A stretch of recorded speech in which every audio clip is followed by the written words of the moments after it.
Assalamualaikum warahmatullahi wabarakatuh.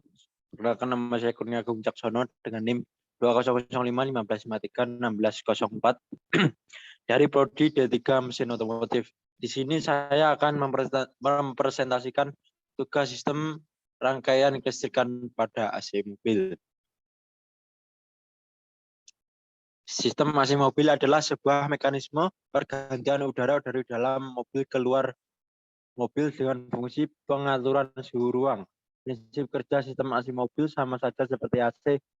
Ruangan AC pada mobil ternyata tidak hanya soal freon dan sirkulasi, tetapi pada wiring atau rangkaian elektrikal yang memiliki fungsi cukup penting. Ya, rangkaian kelistrikan AC. Pada saat kunci kontak on, maka arus listrik pada standby di berbagai komponen pada sistem kelistrikan, yaitu saklar blower, termostat, dan terminal 30 relay magnetic cloud.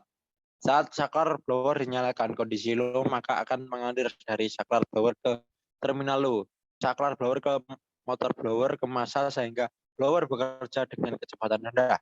Saat saklar blower dinyalakan pada modium, maka arus listrik akan mengalir pada saklar blower ke terminal modium, saklar blower ke massa sehingga blower bekerja dengan kecepatan sedang.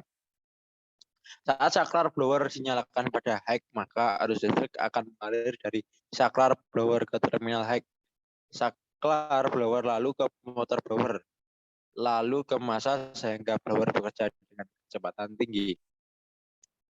Ya, rangkaian saat kelistrikan AC saat termostat membuka. Untuk pengaturan kelistrikan pada magnetic cloud, yakni arus listrik saat kunci kontak on, sesungguhnya telah standby di terminal 30 relay dan solenoid atau termostat. Saat termostat mengetahui temperatur ruangan tidak sesuai yang ditata seumpama 18 derajat, karena itu akan buka. Dengan pembukaan termostat atau solenoid ini, karena itu saluran arus listrik akan dilanjutkan ke terminal 86 relay, ke kumparan relay ke terminal 85, relay ke saklar AC, lalu ke massa sehingga relay akan aktif ke terminal 30 relay. Relay akan mengucur ke terminal 87 relay, lalu ke magnetic cloud dan ekstravan ke massa hingga ekstravan berputar dan magnetic cloud akan menyambungkan peputaran mesin ke katup kompresor. Dengan bekerjanya kompresor, karena itu freon akan bersirkulasi di dalam sistem dan AC juga bekerja seperti perannya. Freon yang bersirkulasi akan meresap panas udara yang diembusnya oleh blower. Ini mengakibatkan udara yang masuk ke ruangan kabin jadi sejuk. Ya, skema rangkaian sistem AC mobil bisa dilihat seperti gambar di bawah ini. Ya, ketika AC on, ketika AC dinyalakan, saklar AC dipencet, amplifier akan mengaktifkan relay magnetic cloud sehingga kompresor bisa memompa freon untuk bersirkulasi. Karena freon sudah bersirkulasi, maka ketika blower dinyalakan, pendinginan ruang akan langsung terjadi. Ya, ketika tekanan freon maksimal, ketika mesin digas, maka RPM kompresor akan meningkat sehingga tekanannya juga langsung meningkat. Dalam fase ini, sensor tekanan freon akan mendeteksi beberapa tekanan freon pada high pressure hose secara real time.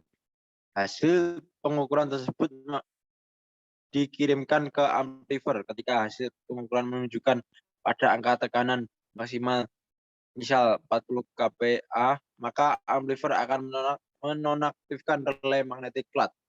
Hal ini membuat putaran kompresor berhenti, namun tekanan freon masih tinggi dan berangsur drop karena tidak ada tekanan dari kompresor. Karena tekanan freon masih ada, maka proses ekspansi di dalam expansion valve tetap terjadi, sehingga meski kompresor mati, pendinginan udara tetap berlangsung. Dalam hal ini, sensor tekanan freon masih terus mendeteksi. Kalau hasil pengukuran sudah mencapai tekanan minimal, misal 15 kPa, maka relay magnetic cloud akan aktif kembali sehingga siklus AC tidak berhenti.